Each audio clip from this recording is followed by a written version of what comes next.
Bun găsit, doamnelor, domnilor, sunteți la Prahova în 60 de minute. Aveți mare grijă cât timp vă lăsați copiii în fața televizoarelor, tabletelor ori telefonelor inteligente. Excesul de tehnologie la vârste foarte mici duce la tulburări de spectru autist, spun specialiștii. Această afecțiune modernă a primit de altfel și un nume, respectiv autismul virtual, și discutăm despre acest subiect și ceea ce presupune el de fapt împreună cu specialistul care a dat denumirea acestei afecțiuni, psihologul Marius Teodor Zamfir. Bună seara, bine ați venit! Bună seara, bine v-am găsit! De ce ați denumit această afecțiune autism virtual? Suntem familiarizați cât de cât cu termenul clasic de autism. Acum ați mai adăugat încă o denumire autismului clasic, autism virtual. Ce presupune această afecțiune? În primul rând am denumit-o autism pentru că copiii cu această tulburare, cu acest autism virtual, aveau comportamente similare tulburării de spectru autist. Autismul nu este o boală. Trebuie să înțelegem în primul rând ce este autismul. Autismul nu este o boală, o tulburare pervazivă de dezvoltare, de natură neurobiologică, mai precis o tulburare de neuroconectivitate. Adică, la nivel cerebral, sunt zone unde se creează ori prea multe, ori prea puține legături neuronale și astfel copilul este disfuncțional. Deci, nu există în momentul ăsta nicio analiză de sânge, imagistică, ecografie care poate diagnostica autismul. Noi evaluăm autismul prin observația clinică și înregistrăm dacă există sau nu anumite comportamente. Deci testele noastre care diagnostichează de fapt autismul, face copilul lucrul ăla sau nu îl face. Dacă face anumite comportamente, putem să diagnosticăm copilul cu autism. Oricum, aceste elemente le întâlnim și în autismul clasic și în autismul virtual, dar majoritatea copiilor care deja ajung la noi au diagnostic de la medicul neuropsihiatru. De peste 75% din copiii cu care am lucrat eu personal aveau deja diagnosticul de la medicul neuropsihiatru de autism, de tulburare de spectru autist. De ce l-am denumit virtual? Pentru că eu am, începând cu anul 2007, de când am avut primul caz de genul ăsta, am observat o dinamică diferită de recuperare a anumitor copii și am făcut o legătură de cauzalitate cu faptul că acești copii care se recuperau foarte rapid stătuseră în perioada 0-2, maxim 3 ani, undeva peste 4-6 ore pe zi în fața mediului virtual. Mediul virtual însemna telefon mobil, televizor, tabletă, orice device acesta electronic care are un ecran și care în general atrage foarte mult copilul.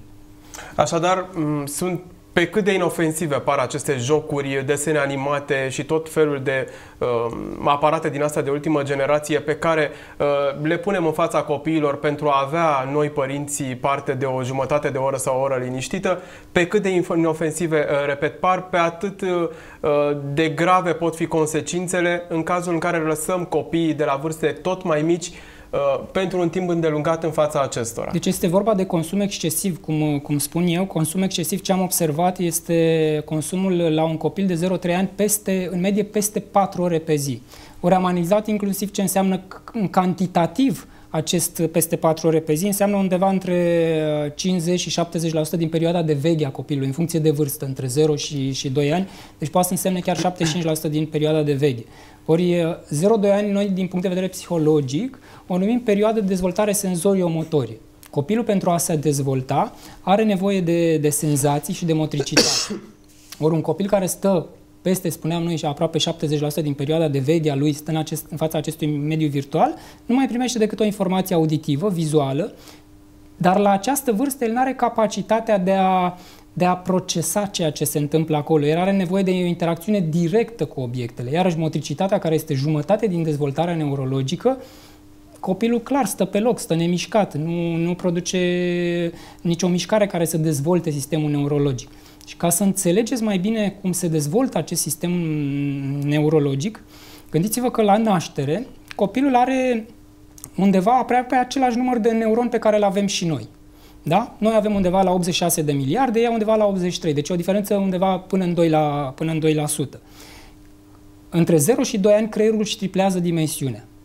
Dar este o triplare a dimensiunii, cum spuneam, nu datorată creșterii numărului de neuroni, ci creșterii legăturilor neuronale. Gândiți-vă că un singur neuron ajunge să creeze undeva până la 40.000 de sinapse, iar vârful acesta de sinaptogeneză, de creare a acestor sinapse, se întâmplă undeva pe la 1 an. Ori exact în perioada aceasta de dezvoltare, de aceea se și mărește creierul, pentru că Cum spuneam, un singur neuron creează până la 40.000 de legături cu alți neuroni și atunci el are nevoie să creeze aceste firicele, aceste sinapse, aceste legături cu ceilalți neuroni și el își mărește dimensiunea. Iarăși trebuie să ne gândim, la 3 ani, deja creierul este format în proporție de 90% față de creierul unui adult. Da? La 4 ani, studii recente arată că orice copil este mai inteligent decât un adult. Da? Paradoxul este că doar 2%, la 10 ani, doar 2% din acești copii mai păstrează inteligența respectivă și sunt teste făcute în laborator pe situații probabilistice, situații în care n-a fost pus niciodată nici copilul, nici adultul, dar copilul merge foarte mult pe intuiție, pe curiozitate, pe când adultul merge foarte mult pe logică. Și de cele mai multe ori copilul găsește mai multe soluții și de cele mai multe ori chiar pe cea bună decât un adult. Dar cum vă spuneam, e o chestie paradoxală, la 10 ani doar 2% din acești copii mai păstrează această inteligență, iarăși la 6 ani copilul are dublul sinapselor pe care le are un adult. Deci aceste legături neuronale s-au dezvoltat numai prin această dezvoltare senzorio-motorie și pentru că sinapsele se dezvoltă în general numai prin activități noi. Ori copilul până în 6 ani e tot timpul într-o activitate nouă, e tot timpul în mișcare, e tot timpul face ceva, e curios, da? După aceea intră și ei în această rutină, cum intrăm noi, intră la școală, e rutina zilnică, mergem la școală, facem teme și încep să se... Noi îl numim pruning, este și necesar să se mai reducă acele sinapse, că sunt prea multe, dar eu cred și am studii care arată că dacă am stimulat copiii mult mai bine, mare parte din acele sinapse poate am putea să le menținem. Și practic prin acțiunile astea ale noastre de punere în fața copiilor și mâinile acestora a tabletelor, a telefonelor, întrerupem acest proces. Creierul lor nu mai funcționează așa cum trebuie, nu mai e receptiv la stimulii din jur și reacționează doar la ceea ce văd pe acea tabletă și ceea ce aud acolo. Practic, noi adulții sau noi persoanele din jurul lor nu mai contăm în nicio măsură, devenim ca și inexistente. Da, prima ruptură care se produce în general este ruptura pe senzația auditivă, dar mai ales pe motivația de interacțiune cu adulții. Haideți să luăm o zi obișnuită a oricăruia dintre noi și dacă o analizăm, mai ales cei care avem și familie, avem copii acasă, o să vedeți că cam peste 90% din activitățile pe care le facem zilnic, în timp ce le facem, nu avem niciun chef să le facem. Dar în spatele acestor activități, noi avem niște motivații sociale. Da? Copilul este născut genetic să fie social. Spuneați că aveți bebeluș mic de 2-3 luni. Vă urmărește deja cu privirea. Când intrați în cameră, dacă vă deplasați, vă urmărește cu privirea. Dacă vă jucați cu fetița, râde, zâmbește deja. Da? În momentul ăsta încep să se creeze legături neuronale, dar mai ales încep să se transmită niște informații de la creier către gene și genele pe astfel de comportamente sociale încep să producă niște substanțe care ne provoacă plăcerea. Sunt din gama serotonine și dopamine, care ne provoacă plăcere. Da? Și atunci copilul va mai căuta astfel de comportamente. Ori ce se întâmplă la un copil care nu primește feedback pe astfel de comportamente? Pentru că spuneam, 75% din timp copilul e lăsat la televizor. Că această privare senzorio-motorie de care am vorbit mai devreme vine la pachet cumva cu privarea socioafectivă. Pentru că e clar că dacă copilul meu a stat cu ochii în televizor, poate eu am stat lângă el, dar de fapt... parte de afecțiunea mea directă. Da, n-a avut parte de afecțiunea mea directă și nu s-au dezvoltat aceste rețele neuronale și genetice, pentru că autismul, în momentul de față, noi știm că sunt implicați undeva cam la 1000 de gene. Dar nu este o tulburare genetică, cum avem în sindromul Down, și tulburările genetice sunt de două feluri. Sunt deleții, asta înseamnă că sunt bucăți lipsă din anumiți cromozomi, sau adăugări, cum este în sindromul Down. Da? Pe perechea de cromozom 21, în loc să fie un cromozom de la mamă, unul de la tată, mai apare un cromozom suplimentar. Da? Și atunci apar niște disfuncționalități. Și în general copiii cu tulburări genetice au o fizionomie puțin diferită, se vede clar pe fața lor că ceva e în neregulă. Aici e vorba de modul de exprimare a genelor. Ori acest mod de exprimare depinde foarte mult de factorii epigenetici, îi numim noi, de factorii de mediu, de influența din mediu. Pentru că eu am asociat, de pildă, și am lucrat, din fericire sau din păcate, cu copii cu sindromul instituționalizării. În 2006 făceam un curs de de terapie pentru copiii cu autism la Institutul Pazon din București și acolo este și un cămin de copii. Și într-o pauză am mers să vedem acești copii, care deja erau o mare parte din ei spre adolescenți, 14-18 ani. Când i-am văzut, am întrebat cum ați reușit să strângeți atât de mulți copii cu autism la un loc. Ei aveau comportamente aproape identice copiilor cu tulburare de spectru autist. Și mi-au spus, nu, că n-au autism, au sindromul instituționalizării. Și am întrebat, bun, dar ce e asta? Ce înseamnă asta? Păi copii care s-au născut normali, au fost abandonați, ei au venit în casele de copii, imediat după Revoluție, foarte mare parte din personalul care lucra cu acești copii a plecat din țară și ajunseseră la un moment dat să aibă un asistent la 50 de copii. Deci acești copii n-au avut parte nici măcar de îngrijirea, nu mai vorbim de afecțiunea respectivă. Și atunci creierul lor nu s-a structurat corespunzător. Sunt foarte multe studii făcute după aia pe care eu le-am citat în studiul pe care l-am publicat de curând despre acest autism virtual, despre acest fenomen de instituționalizare. Mai avem, de pildă, tot ca un factor de privare, să zic așa, senzorio-motorie și socioafectivă, în literatura de specialitate noi vorbim de sindromul Mowgli sau copiii lup, copiii crescuți de animale în general, copii pierduți sau abandonați, e vorba de ani în urmă, de peste 50-100 de ani în urmă, care chiar dacă au fost găsiți, ei n-au mai putut dobândi comportamente sociale absolut deloc, pentru că creierul lor s-a structurat, datorită acestor informații din mediul foarte precare pe care le-au primit în perioada asta când se formează creierul, s-a structurat în felul respectiv. Și ei, dacă i-am vedea, acum le-am pune diagnostic de tulburare de spectru autist. Iarăși toată lumea trebuie să înțeleagă că am avut părinți care, anul trecut am început această campanie denumită Stop Autism Virtual, mai ales în mediul online, și am avut foarte mulți părinți care au fost destul de virulenți într-o primă etapă, că au spus, bun, dar eu nu mi-am lăsat copilul la televizor, astea sunt niște minciuni, sunt niște blasfemii, dar vă spuneam, noi evaluăm prin observare niște comportamente. Lumea ar trebui să înțeleagă că în spatele acestor comportamente de multe ori pot fi cauze total diferite și oricum sunt cauze multiple. Da? Spuneam că există această predispoziție, din punctul meu, tot ce înseamnă genetic e de fapt o predispoziție. Și iarăși, ca să înțelegeți ce înseamnă predispoziție, și eu am moștenit genetic de la tata un ulcer și o sinuzită. Am descoperit ce mi-activau mie ce comportamente ale mele, ce alimente, de pildă, mi-activau aceste boli, după care le-am evitat și am scăpat. Deci eu am avut predispoziția genetică de la tata să fac chestia asta dacă am interacționat cu un mediu dăunător și am declanșat boala. Da? Dar dacă am descoperit care era cauza și am eliminat-o, am scăpat de problema respectivă. E clar că acești copii care dobândesc acest autism virtual au această predispoziție genetică, dar factorul declanșator, triggerul, e această privare senzorio-motorie și socioafectivă în perioada 0-2 ani. Și ca să facem un diagnostic, cum am făcut eu diagnosticul diferențial? Cum mi-am dat eu seama că e ceva diferit? Oricum, acum avem studiul publicat și oricine poate să-l vadă și să-l citească, dar ca să vă fac o sinteză a studiului, eu am văzut că o parte din copii încep să se recupereze foarte, foarte rapid. Da? Și am zis, păi, nu se poate, e ceva diferit. Cu același protocol de terapie, deci făceam același protocol, nu schimbasem protocolul de terapie. Și am observat, am început să mă întreb care ar putea fi legătura, cauzalitatea. Și am început să întreb părinții mai amănunțit, dar ce s-a întâmplat în primul? Anamneza aceasta contează foarte mult la dezvoltarea copilului, acest istoric, cum era mama, dacă era stresată, cum s-a născut, cât a avut copilul la naștere, a avut probleme în maternitate. Și am observat că cei care se recuperau rapid erau exact acești copii care stătuseră în fața mediului virtual, mai ales a televizorului, că vorbesc de perioada 2010-2012, era televizor atunci foarte mult, da? Și stătuseră peste 4 ore pe zi în perioada 0-2 ani.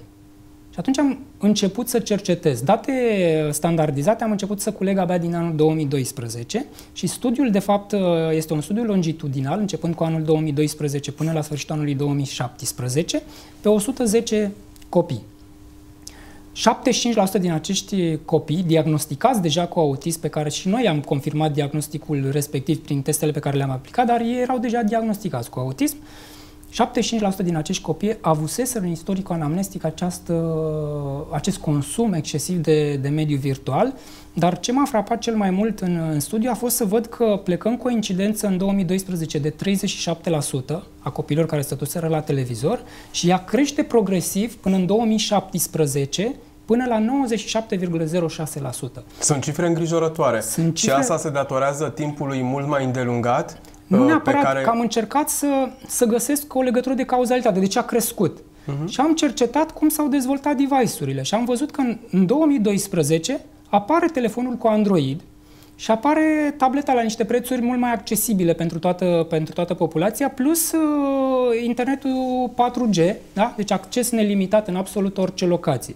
Și mi-am dat seama că, de fapt, consumul acela de televizor, care era doar în bucătărie, în sufragerie sau în casă, dintr-o dată s-a majorat printr-un consum cu o facilitate fără limită. Efectiv, acum eu am tableta și în mașină, și la restaurant, și în parc și, de fapt, consumul a crescut foarte mult. Am avut părinți care îmi spuneau, la un copil de 1 an și un pic, îmi spuneau că îl lăsau 10 ore și eu discutam puțin în contradictoriu: doamnă, dar n-are perioadă de veche, copilul doarme mai mult.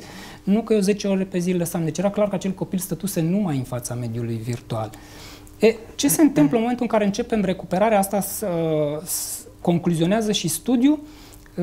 Eficiența terapeutică este de între 4 și 5 ori mai mare la acești copii care se uitaseră la televizor. Ori noi știm din studiile Academiei Americane de Pediatrie că până în 2 ani nu e bine să lăsăm copilul la televizor și în spatele acestor recomandări sunt vreo 40-50 de studii care arată că nu se dezvoltă creierul corespunzător, că au probleme de alimentație, de somn. Deci clar arată că nu e bine să lăsăm copilul la televizor.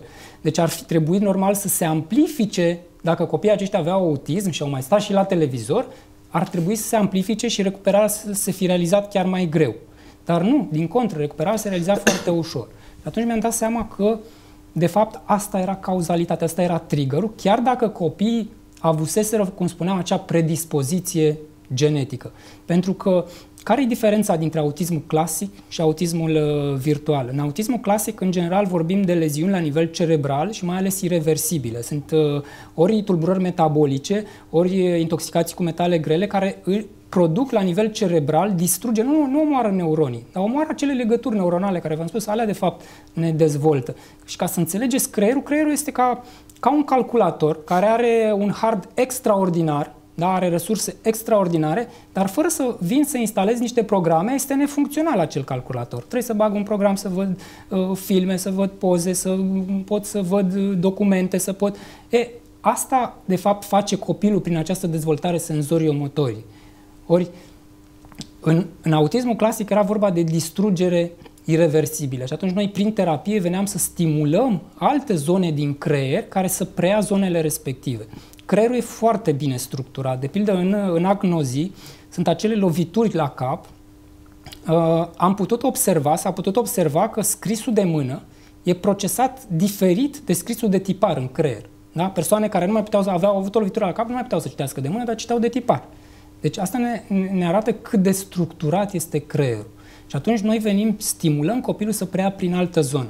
Eu am stat destul de mult de vorbă și cu adulți cu autism și e foarte interesant, adulți funcționali, care să-ți explice cum văd ei autismul. Și ei spun în felul următor: noi funcționăm pe lungături și scurtături. Zic, bun, dar ce înseamnă asta? Și mi-a explicat, dar cred că cea mai bună explicație este pe care am văzut-o eu într-un documentar TV. Un RMN funcțional înseamnă scanarea creierului în timp real. În timp ce persoana respectivă îi pusă să facă o activitate, a fost pusă persoana respectivă să facă un calcul, era o persoană cu tulburare de spectru autist, să facă un calcul matematic foarte complex.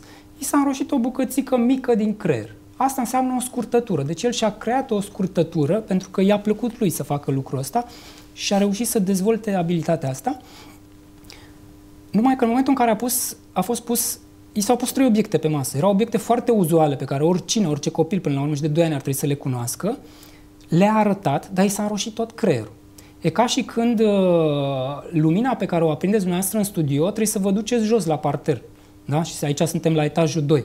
Da? Deci e un circuit foarte lung care necesită energie. Ori creierul nostru ce face? În momentul în care depune efort, refuză sau evită să facă activitatea respectivă. Da? Chiar una din persoanele acestea spunea... nu poate stabili contact vizual. Când vorbește cu tine, tot timpul se uită în jos. Și i-am zis, da, de ce te uiți în jos? Nu poți să te uiți în ochii celui care vorbești? S-a zis, pot să fac lucrul ăsta, dar îmi necesită foarte, foarte mult efort. O altă persoană care a terminat 2 facultăți foarte grele, filozofie, teologie, master, spunea, am 30 de ani și eu nu reușesc să îmi găsesc un serviciu. Și l-am întrebat de ce, că ai pregătire foarte bună. Păi nu mă pot organiza să ajung la interviu. Niciodată nu mă pot organiza să ajung la interviu. O altă persoană spunea, uite, am 42 de ani, am terminat cel mai bun liceu din țară, toți colegii mei sunt la NASA, am terminat o facultate de cibernetică, am ajuns până la nivelul de lector universitar, am 42 de ani, dar dacă părinții mei care au 75 de ani ar muri mâine, eu nu știu să mă descurc singur în casă. Da? Deci vedem, asta înseamnă scurtăturile și lungăturile, ceea ce nouă ni se pare simplu, lor li se pare foarte complicat. Și atunci e normal că e tendința aceasta de evitare a comportamentelor respective și ceea ce nouă se pare complicat, pentru ei e simplu, pentru că și-au creat niște scurtături, să le numim așa. Că vă spuneam, e o tulburare de neuroconectivitate, zone din creier care n-au legături câte trebuie și zone din creier care au mai multe decât trebuie. De-aia unii din ei excelează și ajung...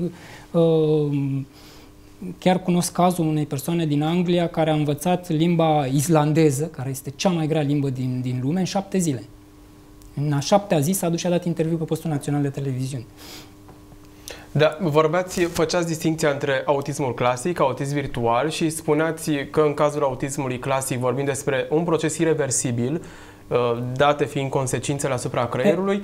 În cazul autismului virtual vorbim despre o recuperare totală sau sunt anumite puncte important, unde nu vorbim despre recuperare totală? În general, în autism nu vorbim de recuperare totală. Vorbim de îmbunătățirea comportamentelor până la un nivel de funcționalitate pe care o persoană fără cunoștințe în domeniu s-ar putea să nu-și dea seama.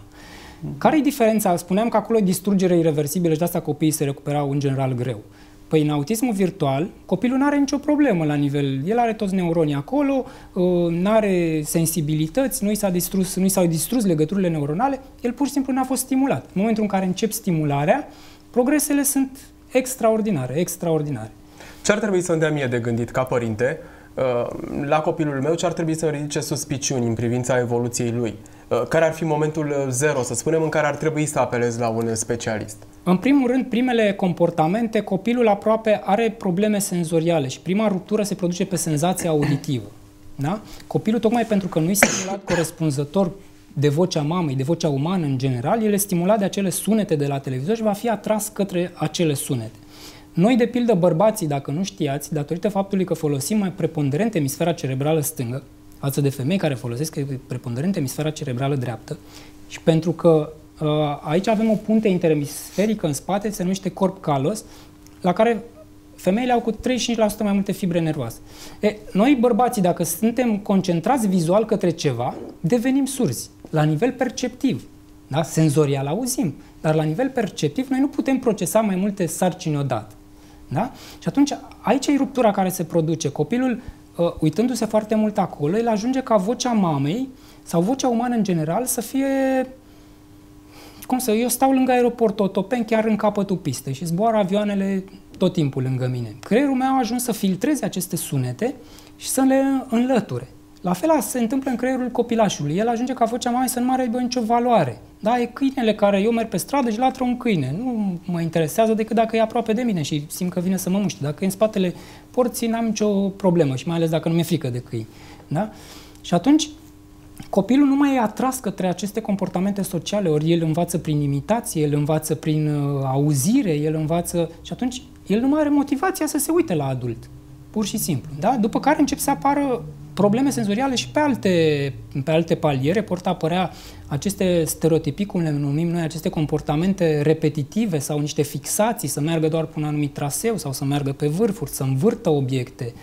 Da? Nu înțelege limbajul, pentru că el nu-l percepe. Îl aude, da? Dar nu-l percepe. Nu are interacțiune socială, nu e atras de oameni în general, e atras de obiecte și în general să le manipuleze la un nivel nefuncțional. Copiii cu autism, de pildă, dacă iau o mașinuță, 90 și ceva la sută din cazuri o vor ridica cu roțile în sus și vor învârti poate ore în șir la roțile respective. Da? Și sunt aceste comportamente. O altă mămică îmi spunea, păi dacă îl lăsam, închidea și deschidea ușa ore întregi. Edi, pe care l-am văzut la început, păi o oră și jumătate din 2 cât a durat evaluarea, el doar a învârtit un pic pe deget. Este vorba despre un caz pe care o să-l difuzăm imediat pe parcursul emisiunii, un caz pe care dumneavoastră ne-a spus la dispoziție, pe care îl aveți în cadrul asociației. Vorbim despre un copil care avea semnele clare pe toate, care v-a ajutat să diagnosticați acest autism virtual. Din fericire am vorbit de un autism virtual, copil care s-a recuperat. O să urmărim și noi în minutele care urmează cum reacționa copilul în momentul în care părinții v-au solicitat ajutorul și vorbim imediat după ce vedem materialul și despre cum a evoluat acest copil. Revenim imediat. Cuieț, îl pune între mână și așa. Uite.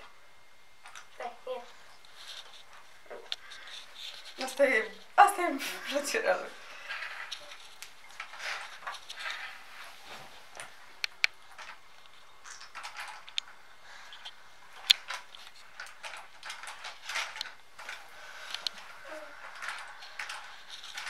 Dar nu, deci, nu, 5, maxim 10 minute să joacă un...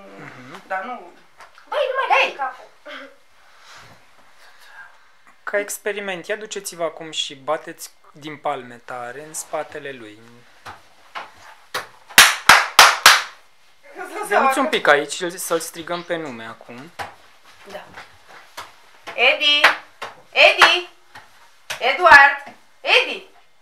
Unde e Edi? Edi! Edi! Edi! Edi! Edi! Edi!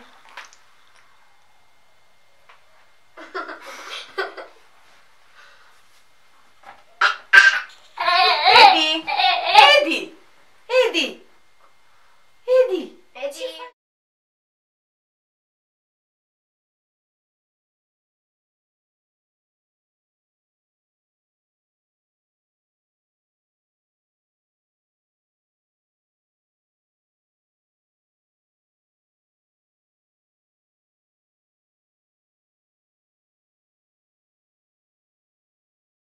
Avea momente în care se ducea în locul Ia ăla. uite, Edi! Deși... Edi! Edi, ține! Dacă e pâine, că e nebunit după pâine.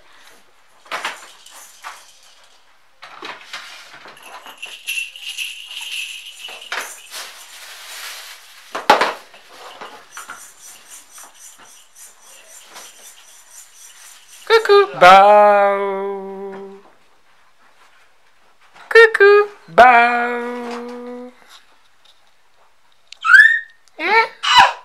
Unde-i băiatul? Unde-i băiatul? Cucu! Cucu! Ba! Albastru, super. Roșu, încet, uite, pune frumoasă. Așa, portocaliu. Bravo! Roz. Hai, super frumos. Și albastru. Și acum îl dărâmăm? Hai. Roz. Ia să vedem. Am urmărit așadar materialul pe care dumneavoastră ne l-ați pus la dispoziție și am observat pe parcursul materialului toate acele semne, toate acele stereotipii pe care le-ați enumerat un pic mai devreme și care ar trebui să ne dea de gândit în evoluția și în comportamentul copilului nostru. Din acest moment în care observăm aceste semne, părinții ar trebui să apeleze la ajutor de specialitate. Ce se întâmplă de aici încolo? Cum interveniți dumneavoastră specialiștii și cum puteți aduce copiii către zona de normalitate din nou?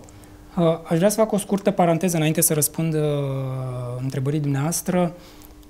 În general nu-mi place să filmez copiii, pentru că e o intimitate a familiei, e o intimitate a copilului, știm că avem reguli de filmare a copilului, numai că eu mai fac un master acum pentru a face lucrarea de doctorat și discutam cu profesorii mei în științe neurologice, în psihologie clinică și le explicam că există acest fenomen. Și mi-au spus, nu, autismul e genetic, nu se recuperează, eventual se îmbunătățește un pic.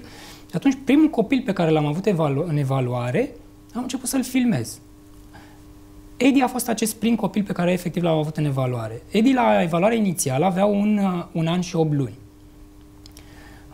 Imediat după ce observăm că intră în terapie, Edi n-avea decât 8 ședințe de terapie de câte 2 ore și o lună și jumătate de la înlăturarea oricărui ecran. Deci vedem o schimbare majoră. Da? Edi, o oră și jumătate din cele 2 cât a durat evaluarea, doar a învârtit acel pix pe deget. Și dacă urmărim atent comportamentul, câtă plăcere găsea în acel comportament. Noi lucrăm acum într-o echipă pluridisciplinară cu specialiști din America și Franța, care ne-au ajutat la publicarea studiului, și unul din medicii din Franța spunea că în timpul acestor stereotipii, cum le numim noi, copiii descarcă serotonină și dopamină, și spuneam că sunt hormonii fericirii, ai plăcerii, undeva între 200 și 300% mai mult decât în timpul unui act sexual. Ca să înțelegem câtă plăcere găsesc ei în acele comportamente. Da? Și ca să-l întrerup din acel comportament, Edi plângea dacă îl întrerupeam. Iarăși un alt comportament, eu n-am avut contact vizual cu acest copil și ați văzut, m-am dus în fața lui la 30 de centimetri, îl strigam pe nume. Bun, n-avea percepție auditivă, dar măcar percepție vizuală. Copiii s-a atrași de mișcare în general. Nu, el era pur și simplu în lumea lui. Și ce am observat după doar 8 ședințe de terapie, ceea ce înseamnă nimic. Gândiți-vă că la copilul cu autism clasic lucram undeva între 6 și 8 ore pe zi. Media era undeva la 4 ani de zile de terapie pentru a reuși să integrăm. Și doar un mic procent, poate peste 50%, reușeam să integrăm în învățământul de masă la un nivel cât de cât funcțional. Da? Ori ce se întâmplă cu Edi, care are toate comportamentele specifice tulburării de spectru autist, facem cu Cubao, are contact vizual, are contact social. Dintr-o dată a revenit în lumea noastră. Avantajul mare al lui Edi a fost că a fost diagnosticat precoce. Ce am observat? Copiii, dacă sunt identificați până într-un an jumate, le-am făcut evaluarea, le-am dat recomandări părinților și s-a reușit doar prin părinți. Și eliminarea, mai ales, e importantă și crucială, conștientizarea pericolului și eliminarea mediului virtual. Asta vreau să vă întreb. Părinții acasă, fără să apeleze la ajutor de specialitate, doar prin a întrerupe orice formă de contact direct a copilului cu telefoane de ultimă generație, cu orice ecran, așa cum spuneați dumneavoastră un pic mai devreme, pot avea șanse de reușită sau este obligatorie prezența părintelui cu copilul la un specialist care să îndrume pe această zonă? Ce am observat eu, că copiii în general sub 1 an și jumătate, doar prin recomandări, părinții au reușit să îmbunătățeea foarte mult acele comportamente și eventual poate a fost nevoie să mai vină copilul la o oră, 2 pe săptămână de logopedie. De pildă, cea mai gravă situație pe care am avut-o, și au fost 2 cazuri de curând și 2 cazuri diferite, 2 copii m-au sunat părinții unor copii de 6 luni. Unii din Suceava, unii din Tulcea, total diferiți, la o lună distanță. Și mi-au spus, dom'le, la 4 luni am băgat diversificarea copilului. Am văzut că copilul e mai cu minte și mănâncă mai bine dacă îi pun ceva pe tabletă sau pe telefonul mobil. Fără să ne dăm seama, l-am lăsat undeva între 4 și 6 ore pe zi în fața acestor device-uri și la 6 luni am observat că copilul parcă intrase într-o lume a lui. Nu mai avea răspuns auditiv, nu mai ne urmărea cu privirea, nu mai avea interacțiune cu noi absolut deloc și începuseră să apară și niște comportamente stereotipe și repetitive. Au căutat pe internet, au găsit pagina de Facebook Stop Autism Virtual, au văzut că asta poate fi o cauză, au eliminat și imediat au observat îmbunătățiri. Copilul deja devenise prezent. Acum copilul, cu cât depășește această vârstă de 1 an și 6 luni, este neapărat nevoie și de intervenție de specialitate. Părinții, în general, ce am observat eu, e doar cazuistica mea clinică, nu reușesc să deblocheze. Noi avem nevoie de niște motoare, să zic așa, ale învățării. Primul motor al învățării este imitarea. Copilul are nevoie să imite, dar pentru a putea să mă imite, are nevoie să aibă interacțiune socială cu mine, să aibă capacitatea să se uite la mine, da? Pentru că care mai e problema mare? Gândiți-vă că de multe ori orice device electronic, și știm că televiziunea, sau așa am citit eu, emite prin 24 de cadre pe secundă. Din câte am citit de curând, HD-ul chiar prin 48 de cadre pe secundă. Orice se întâmplă la un copil care are creierul în formatare? Creierul lui învață să primească informația la 24 de cadre pe secundă. Da? Și numai că o să o primească la 24 de cadre pe secundă, fără să depună niciun efort. Orice activitate presupune efort. Numai faptul că eu trebuie să fiu atent la dumneavoastră, când vorbesc cu dumneavoastră, presupune un efort. Nu mai zic de faptul că trebuie să gândesc, trebuie să analizez, trebuie să... Da? Ori copiii aceștia ajung la un moment dat, ies din acest mediu virtual. Și pentru ei, restul mediului din jur nu mai e atractiv. Pentru că mama și tata și doamna învățătoare, doamna educatoare, nu se mișcă cu 24 de cadre pe secundă. Da? Și ei nu mai au motivația respectivă să se uite și nu se mai uită la persoanele respective. Și spuneam, au nevoie de aceste motorașe ale învățării. Da? Și atunci am nevoie de deblocarea limbajului receptiv, pe lângă capacitatea de atenție, măcar și de imitație. Așa, am nevoie de deblocarea limbajului receptiv. Limbajul receptiv înseamnă că al meu copil ajunge să înțeleagă când eu îl întreb unde-i mama, unde-i tata. Nu știe să-mi spună mama și tata, dar măcar îl văd că se uită în direcția mamei, se uită în direcția tatălui. Sau unde-i paharul, unde-i televizorul. Sunt lucrurile uzuale prin casă pe care un copil nu trebuie să-l înveți. El le învață singur, prin auzire. Mi-aduc aminte de fetița cea mare, am și eu 3 copii, și fetița cea mare avea o vârstă mică, 2 ani și un pic. Și a venit, tati, uite Cămila. Și m-am dus și am întrebat-o pe maică, să mai ai învățat-o tu Cămila, că nu e un obiect uzual. Da? Animalele uzuale le aveam prin casă pe acolo, dar nu era un obiect foarte uzual. A zis, n-am învățat-o eu. Și efectiv, noi nu știm cum a învățat și când a învățat acest copil Cămila. Da? Deci ei învață singuri, învață din mediu, fără să stau eu cu el să-i arăt neapărat. Asta nu înseamnă că nu e bine să stau să-i arăt. Pe de altă parte avem și părinții care mizează pe acest fapt, punându-le copiilor în față aparate de ultimă generație, spun că percep și învăț lucruri noi. Da. E justificată această teorie? Nu este justificată, că vorbim de bebeluși, vorbim de copii între 0, 2, maxim 3 ani. Deci vorbim de bebeluși care în general au suzetă, care au Pampers, care, da, nu au nevoie. Nevoia în general este a noastră, a adulților. De ce? Păi vin de la serviciu obosit, pentru că eu înțeleg pe părinți și ăsta e și scopul campaniei, informarea și educarea părinților. Pentru că sunt conștient că niciun părinte nu dorește răul copilului lui. Da? Pentru că dacă pentru noi ne privăm să nu ne luăm nu știu ce haine că sunt scumpe, sau pentru copii în general nu ne uităm la bani. Da? Și cred că lucrul ăsta e general la toată lumea în ziua de astăzi. Sau ce mâncare îi cumpăr copilului, sau ce. Da? Și atunci am nevoie pentru copilul meu să înțeleg că lucrul acesta dăunează creierului, dăunează dezvoltării neurologice și dăunează, pentru că, gândiți-vă, tulburarea de spectru autist este doar vârful icebergului. Da? Câți copii, eu cu asta lucrez, câți copii cu întârzieri în limbaj, întârzieri, probleme comportamentale, întârzieri cognitive, sunt de fapt cauzate de acest mediu virtual. Da, am întâlnit și părinți care îmi spun, da, copilul meu a învățat limba engleză de la televizor, dar nu cred că a învățat stând 4-6 ore pe zi în perioada 0-2 ani. Da? Și iarăși vorbim de acea predispoziție genetică. De pildă, în tulburarea de spectru autist, inclusiv în acest autism virtual, incidența este de 80% la băieți. Da? Tocmai pentru că vă spuneam, noi bărbații, datorită cum e structurat creierul, nu putem procesa 2 lucruri odată. Și dacă suntem atenți acolo vizual, auditiv, nu mai percepem absolut nimic. Bun. Spuneați dumneavoastră că cea mai eficientă soluție este întreruperea și începerea terapiei dacă copilul are peste 1 an și jumătate. Pentru că ce am observat, de pildă Eddie, pe care l-am văzut în filmare, având 1 an și 8 luni, a făcut 4 luni calendaristic terapie, dar n-a făcut decât 2 ore pe zi, 4 zile pe săptămână. Vă spuneam că în autismul clasic lucram între 6 și 8 ore pe zi, 5 zile pe săptămână și undeva la 4 ani.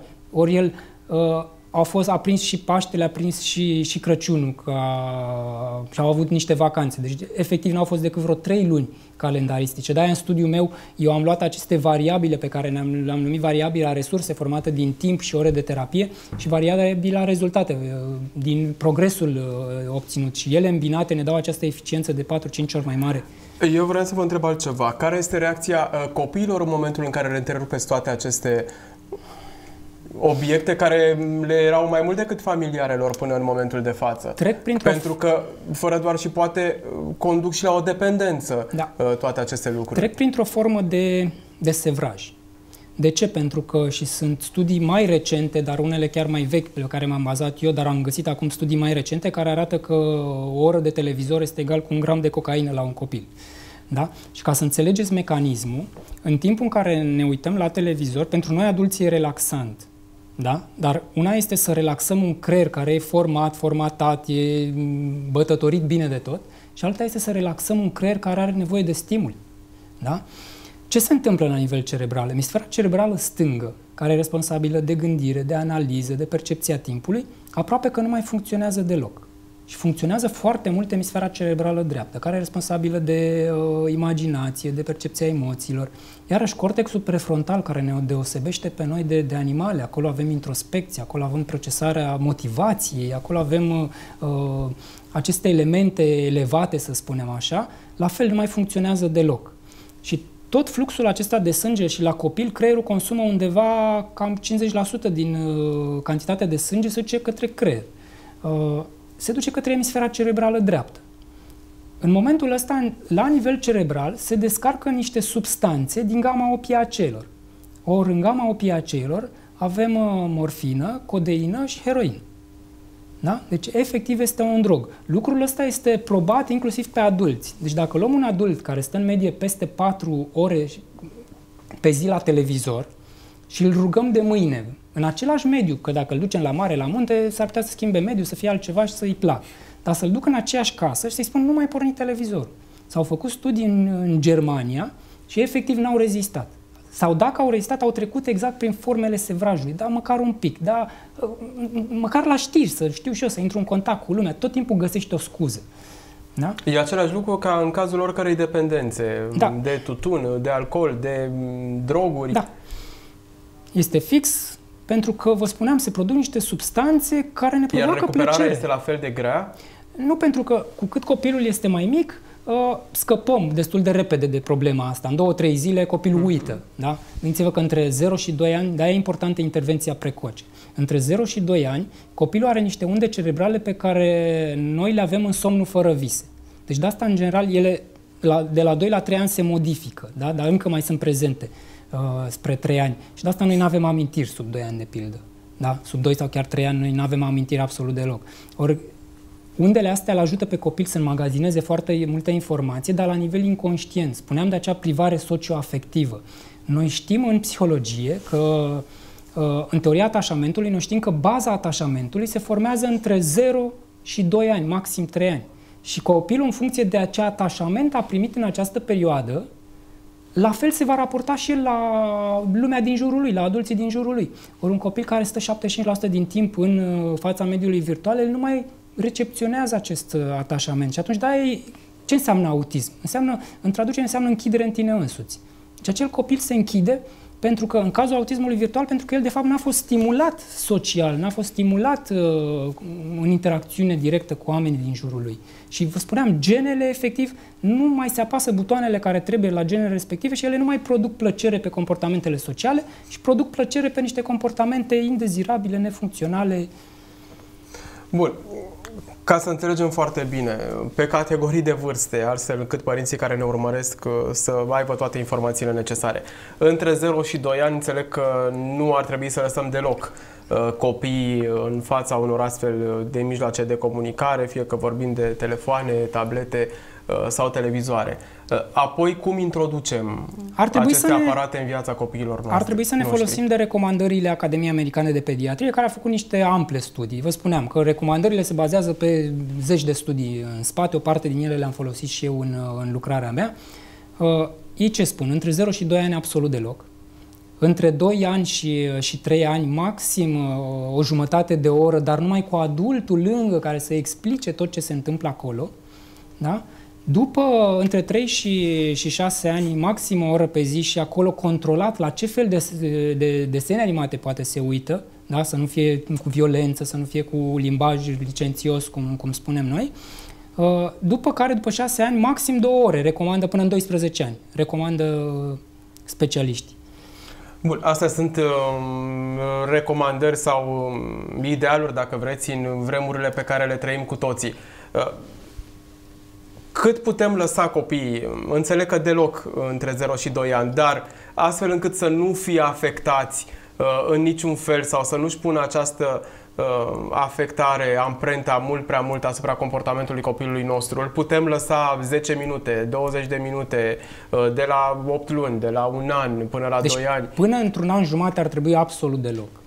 Da? Hai să spunem că facem o mică derogare între 1 an jumate și 2, maxim o jumătate pe oră pe zi cumulat, așa, la masă, că știm în general, și eu am 3 copii și știu cât de greu mâncau și știu că soția a evitat dispozitivele astea și își lua un sac de jucării lângă și scotea o jucărie, băga o linguriță, arunca jucăria, îi dădea altă jucărie, iar mai băga o linguriță, deci el are nevoie de mișcare. Într-adevăr ne e comod, dar trebuie să înțelegem măcar că am putea să, dacă copilul are și o predispoziție de genul ăsta, am putea să-i afectăm dezvoltarea lui neurologică și să-i afectăm mersul lui până la urmă în societate. Dar ne gândim până la urmă cum funcționau lucrurile în urmă cu 20-30 de ani, când nu existau toate mijloacele astea moderne de comunicare și cu toate astea copiii creșteau, se dezvoltau. Până la urmă ce ni se părea normal atunci a devenit anormal acum, să lăsăm copiii fără televizor, să-i lăsăm să se joace în parc sau să socializeze cu adulții, cu copiii de vârsta lor. În momentul de față, copiii socializează mult mai mult prin intermediul telefonului și a rețelelor de socializare. Ajung foarte greu să mai discute față în față cu semenii lor, ci doar prin intermediul acestor dispozitive. Și cred că lucrurile astea și-au pus deja amprenta destul de mult. Băiatul meu, care e cel mai mare, e clasa a 4-a. Și mă uit, mă duc să-l iau de la școală, mă uit, dacă pică geaca unuia din colegi în dreptul ușii, nimeni nu se ridică să o ia. Toată lumea calcă peste. Mă gândeam, bun, dar cred că dacă s-ar împiedica unul din colegii lui, ar călca și ar trece mai departe.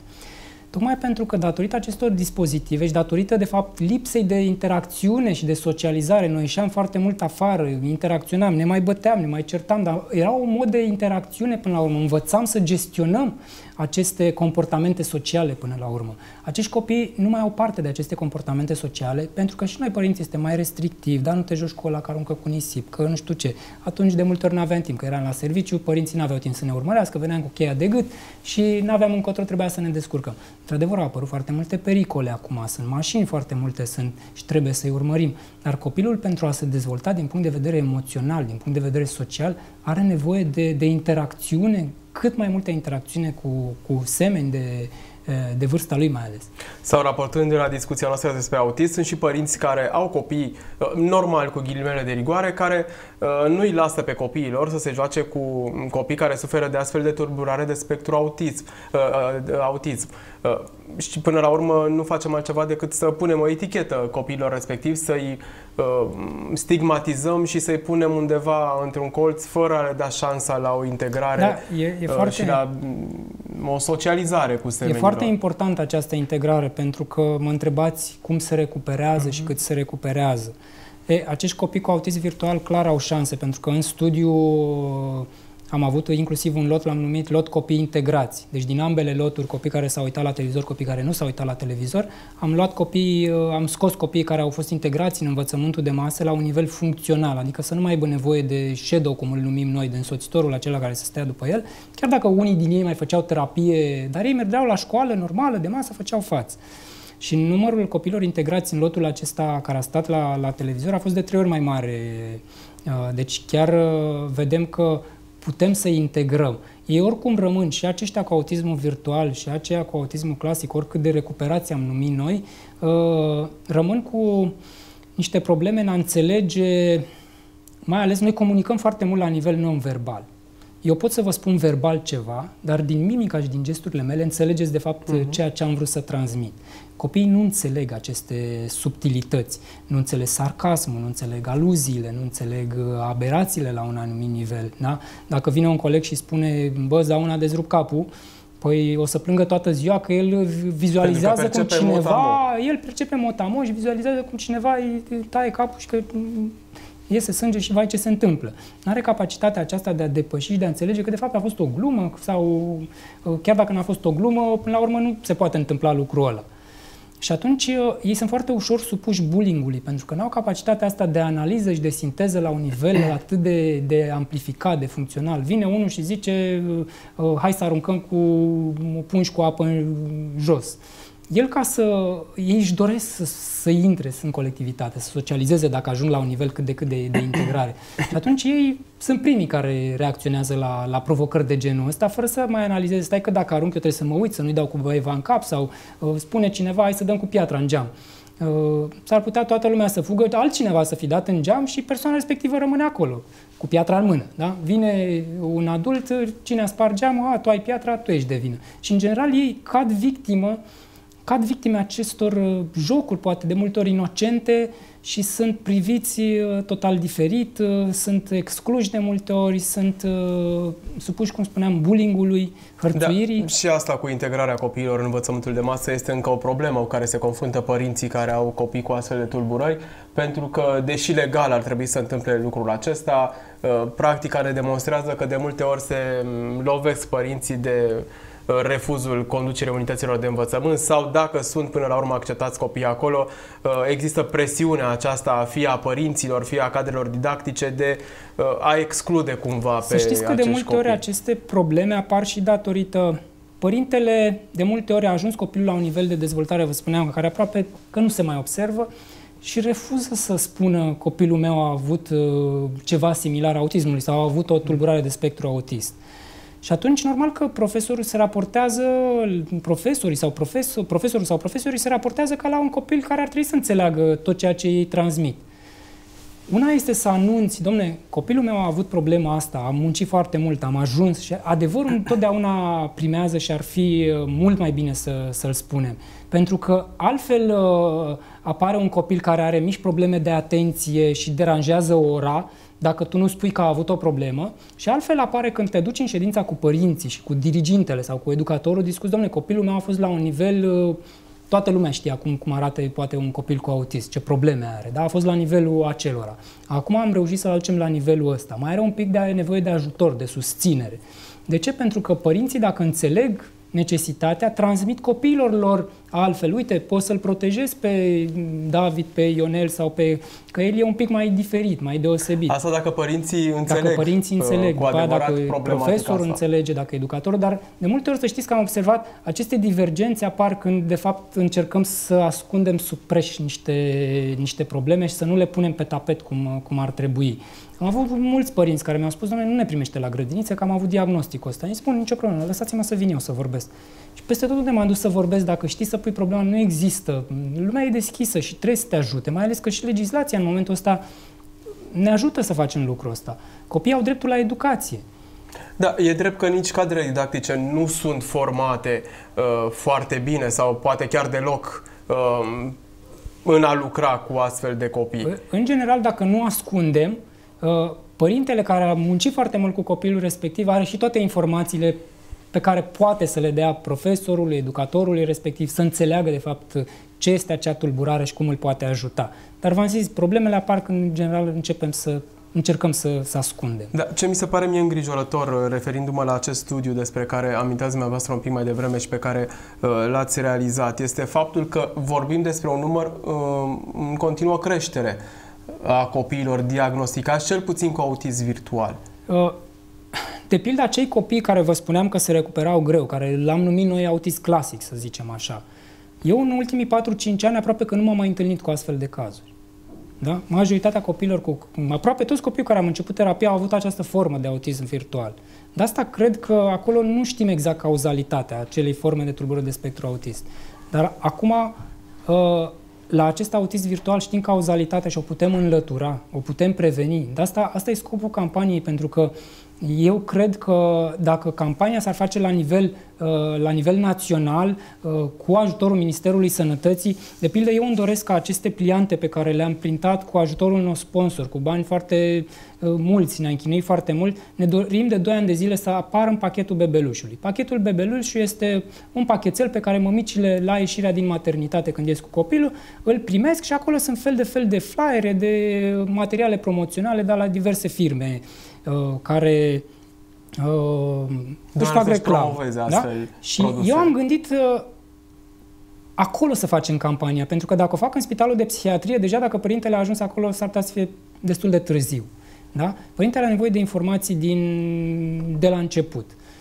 Și vă spuneam, de 2 ani de zile mă chinui ca acest flyer pe care l-am printat, stau cu el în depozit, în magazie, să ajungă în pachetul bebelușului. Eu n-am logistica necesară să-l împart în toate maternitățile din țară. Și am este un flyer care pune la dispoziția părinților informațiile esențiale, informații esențiale despre că poate exista și forma asta virtual. Și că ar fi bine.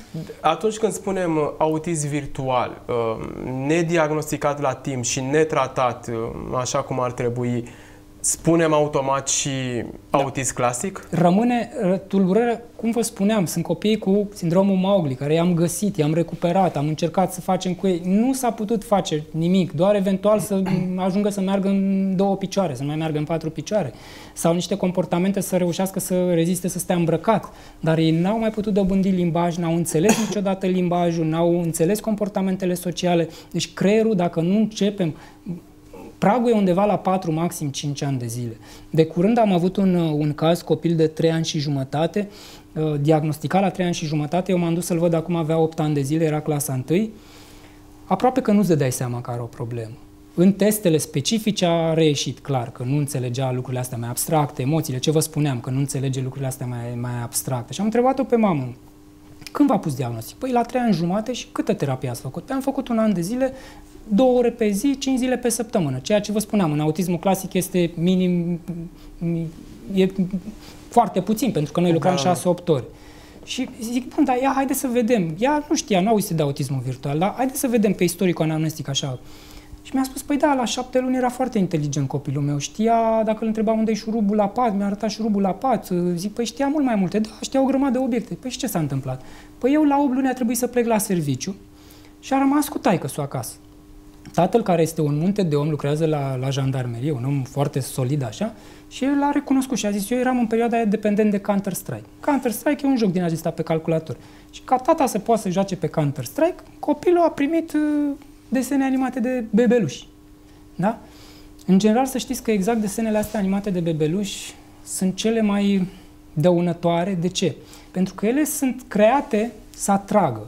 Dar ele au la un moment dat niște calupuri din acestea vizuale în care se anunță părintele să nu mai lase copilul, că a trecut o jumătate de oră și că să nu mai lași copilul la televizor. Numai că apare în vreo 10 limbi, mai până găsești limba română, deja a dispărut. Și nu e o chestie auditivă. Mama, în general, nu se uită cu copilul la desene animate. Ori desenele acele animate au o modulare de frecvență sunet-imagine, în așa fel încât eu am făcut un experiment pe mine. După un sfert de oră, mi s-a golit tot creierul de orice idee și mai aveam un pic să încurgă balele. Deci salivam...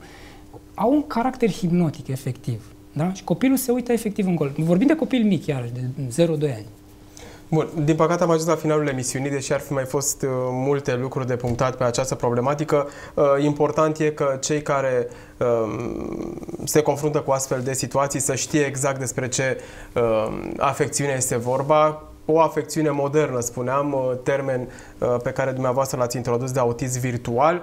Probabil că există și această lipsă de informare a părinților pe această zonă, dar este foarte simplu să te documentezi în era asta modernă, pentru că tot vorbeam de tehnologie de ultimă informație. Chiar ieri am citit un studiu, copiii îmbrățișați mai des își dezvoltă creierul mai bine. Cu acest îndemn al dumneavoastră încheiem și emisiunea din această seară. Mulțumesc foarte mult pentru prezență.